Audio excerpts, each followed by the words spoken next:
Hello student, Jalalpur express में आपका स्वागत है। मनोहर का बुक सॉल्व कर रहे थे क्लास 10 का। इसका हमने प्रश्नावली 2 का सी तक कंप्लीट कर दिया था। आज प्रश्नावली 2 का डी करेंगे। अगर आपने नहीं देखा है तो जाके बाकी सारा वीडियो जरूर देखिए, उसको कंप्लीट करिए। चलिए आज 2 का डी देखते हैं। प्रश्न क्या है, ये सारा बहुविकल्पी प्रश्न है। प्रश्न क्या है, यदि द्विघात बहुपद k-1 x² प्लस के एक्स प्लस 1 के शून्यक -3 है तो के का मान ज्ञात करना है। अगर शून्यक -3 है तो मतलब इसका मान अगर इसमें हम रखते हैं तो इसका मान क्या हो जाना चाहिए, शून्य। तो बहुविकल्पी है, इसको शॉर्ट में ही सॉल्व करेंगे। तो लिखते हैं पहले x बराबर -3 रखने पर, x बराबर क्या कर रहे हैं हम लोग, -3 रख रहे हैं।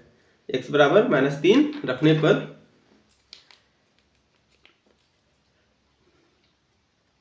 x बराबर -3 रखेंगे और बहुपद क्या दिया हुआ है,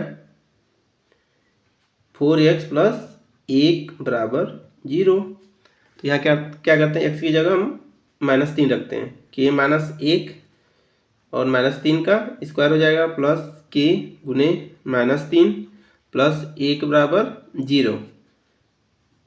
तो क्या हो जाएगा, k -1 और ये -3 का गुना -3 में करेंगे तो 9 हो जाएगा, और ये माइनस का गुना प्लस हो जाएगा 3k प्लस 1 बराबर 0।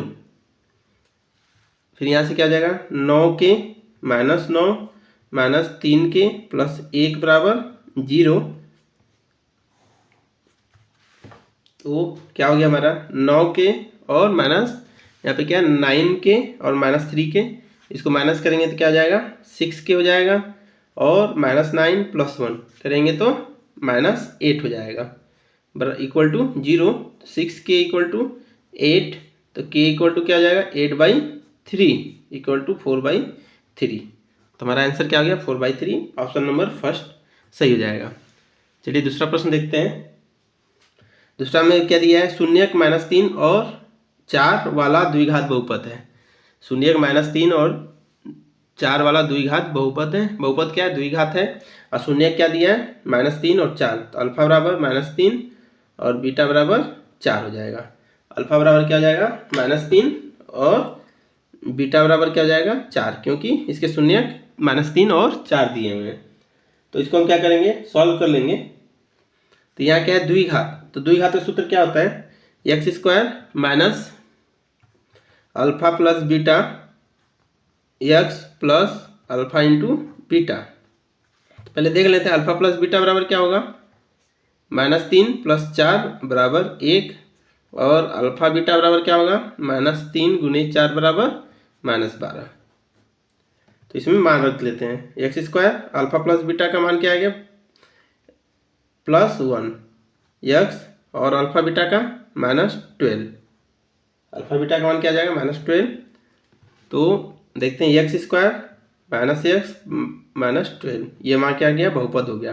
द्विघात बहुपद पूछा है तो द्विघात बहुपद हो गया, और ऑप्शन नंबर ए सही हो गया, x² -x -12। चलिए अगला प्रश्न देखते हैं। यदि द्विघात बहुपद x² plus a plus 1x plus b के शून्यक 2 और -3 हो तो a, 4 ऑप्शन यहाँ पे हमारे दिया हुआ है। तो शून्यक दे दिया, अल्फा क्या दिया है, 2, और बीटा क्या दिया है, -3। तो अल्फा प्लस बीटा बराबर 2 -3, तो 2 बराबर -3 बराबर -1। तो अल्फा बीटा बराबर 2 गुने -3 बराबर -6। तो हमने इतना निकाल लिया। तो यहाँ से हमको क्या करना है, बहुपद निकालना है। क्या करना है, बहुपद। बहुपद का सूत्र हमने देखा था, x² minus alpha plus beta x plus alpha beta. तो x² माइनस अल्फा बीटा क्या होगा, अल्फा बीटा का मान हमारे पास क्या है, -1 x, और बीटा का मान क्या है, -6। तो x² plus x -6, x² plus x -6 हमारा बहुपद हो गया। तो यहाँ से क्या निकालना है हमको,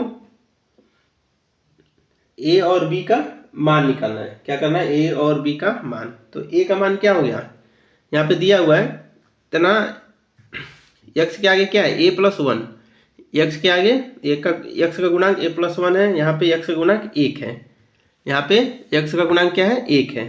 तो हम लिख सकते हैं ए प्लस वन बराबर एक। ए बराबर क्या आ जाएगा, माइनस एक। और बी का गुणांक क्या है, यहाँ पे बी दिया हुआ है, बी का मान क्या है, माइनस छः।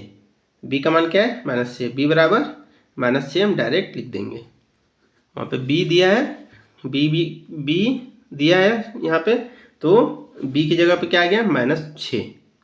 तो ए और बी का मान निकल गया। तो ए बराबर माइनस एक, देखते हैं ऑप्शन में कहाँ है, ए बराबर माइनस एक और बी बराबर माइनस एक नहीं आएगा, सॉरी, यहाँ पे इधर आएगा। तो ए बराबर क्या हो जाएगा, एक माइनस एक बराबर जीरो। ए बराबर क्या हो गया, जीरो, और बी बराबर माइनस छः। तो ऑप्शन नंबर 4 सही हो जाएगा।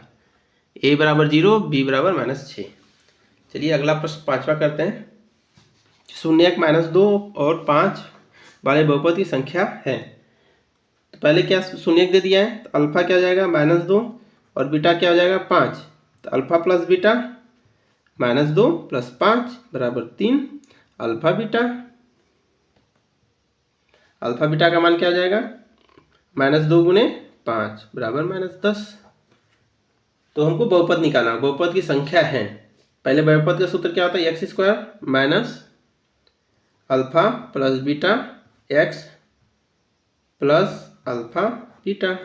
तो मान रख देते हैं अल्फा प्लस बीटा का, एक्स स्क्वायर अल्फा बीटा क्या आया था, 3। तो क्या हो गया, 3x और अल्फा बीटा माइनस 10। तो ये हमारा बहुपद हो गया। शून्यक माइनस दो 5 वाले बहुपद की संख्या है 1 2 3 3 से अधिक। तो इसमें क्या करेंगे, अगर इसमें हम किसका गुना कर देते हैं, गुने 2 का, तो बहुपद क्या हो जाएगा, 2 का गुना करते हैं 2x square minus 6x minus 20। फिर अगर गुना 3 करते हैं तो 3x square minus 9x minus 3। तो ऐसे करते करते क्या बहुपद हमारा बढ़ता जाएगा, लेकिन शून्यक वही होगा। तो यहाँ पे क्या होगा, ऐसे जितना संख्या गुना करते जाएंगे बहुपद बदलेगा, लेकिन शून्यक वही होगा। तो हमारा अनंत होना चाहिए, लेकिन यहाँ ऑप्शन दिया है 4 नंबर 3 से अधिक। तो ये हमारा सही हो जाएगा। चलिए स्टूडेंट अगला सवाल देखते हैं। अगला सवाल में क्या है, 5 नंबर में बहुपद क्या दिया है, बहुपद x³ माइनस 4x के शून्यकों का योगफल होगा। बहुपद x³ माइनस 4x के शून्यकों का योगफल होगा। ये 4 ऑप्शन दिया है, तो इसको हम सॉल्व करते हैं। इसमें क्या है, बहुपद x³ माइनस 4x, बहुपद क्या है, x³ माइनस 4x। तो शून्यकों का योगफल पूछा है, तो शून्यकों का योगफल सूत्र क्या होता है, शून्यकों का योगफल, योगफल बराबर क्या होता है, माइनस एक्स स्क्वायर का गुणांक माइनस एक्स स्क्वायर का गुणांक बटा x³ का गुणांक, x³ का गुणांक। तो एक्स स्क्वायर गुणांक क्या है, यहाँ पे एक्स स्क्वायर नहीं है, तो एक्स स्क्वायर का गुणांक 0 हो जाएगा। x³ का गुणांक 1 है, तो बराबर 0। तो हमारा ऑप्शन 3 सही आंसर हो गया। चलिए अगला प्रश्न देखते हैं। अगला प्रश्न त्रिघात बहुपद इतना है का एक शून्यक 0 दिया हुआ है, एक शून्यक 0 दिया, मतलब अल्फा का मान अल्फा बराबर क्या है, 0 दिया है।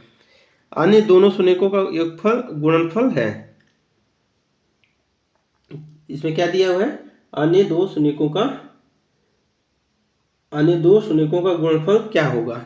एक का मान अल्फा का मान 0 दे दिया है, तो अन्य दो का क्या, बीटा गामा का निकालना है, बीटा और गामा का निकालना है।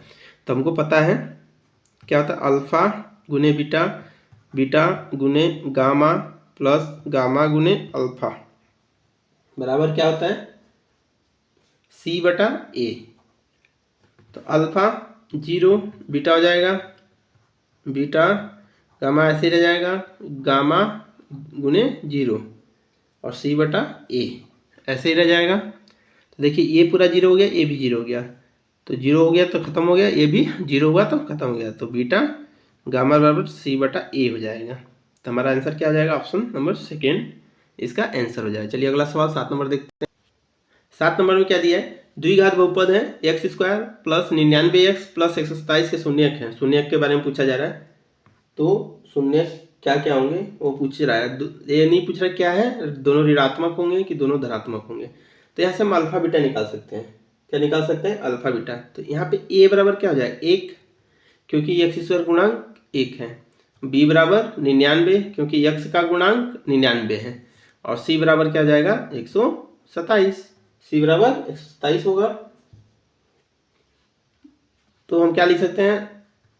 अल्फा बीटा बराबर क्या होता है? माइनस बी बटा ए। तो माइनस 99 बटा 1 तो बराबर क्या हो जाएगा? माइनस 99। अल्फा बीटा बराबर क्या हो जाएगा? सी बटा ए। अल्फा बीटा बराबर क्या होगा? सी बटा ए। 127 बटा 1, सी का मान 127 है तो बराबर 127। तो यहाँ पे पूछ रहा है अल्फा और बीटा नेगेटिव होगा कि पॉजिटिव। पहले देखते हैं, मान लीजिए अल्फा प्लस बीटा है तो माइनस अगर अल्फा हो जाए प्लस 10 हो जाए तब 5 आएगा। तो यहाँ से कुछ पता नहीं चल रहा है। अगर माइनस भी रखते हैं तो माइनस आ रहा है। यहाँ पे देखिए अल्फा और बीटा है, अल्फा बीटा मान लीजिए -5 और 10 है तो -50 आएगा। अगर हम -5 और -5 रखते हैं तो 25 आएगा। तो धनात्मक कब आएगा? जब दोनों का मान ऋणात्मक होगा। जब दोनों का मान ऋणात्मक होगा तो धनात्मक आएगा। तो यहाँ से कर सकते हैं दोनों ऋणात्मक होंगे। अगला देखते हैं, फिर अगला भी उसी प्रकार से है। द्विघात बहुपद एक्स स्क्वायर 4x प्लस के होगा यदि के किसके शून्य के बराबर नहीं है। तो दोनों धनात्मक नहीं हो सकते हैं, दोनों ऋणात्मक नहीं हो सकते हैं। तो क्या हो जाएगा इसका आंसर? दोनों धनात्मक नहीं हो सकते। हमने अभी ये भी देखा है तो उसी आधार पे लग जाएगा। चलिए अगला 9 नंबर देखते हैं। यदि द्विघात बहुपद इतना है तो इसके शून्य के बराबर हो है तो सी और ए विपरीत चिन्ह के होंगे। ए और सी क्या होंगे? विपरीत चिन्ह के होंगे। तो विपरीत चिन्ह के होंगे तो जैसे मान लीजिए ए की जगह -5 हो गया और सी हो गया तो बराबर नहीं होंगे। सी और बी से कोई मतलब नहीं हमको। सी और ए एक ही चिन्ह के होंगे।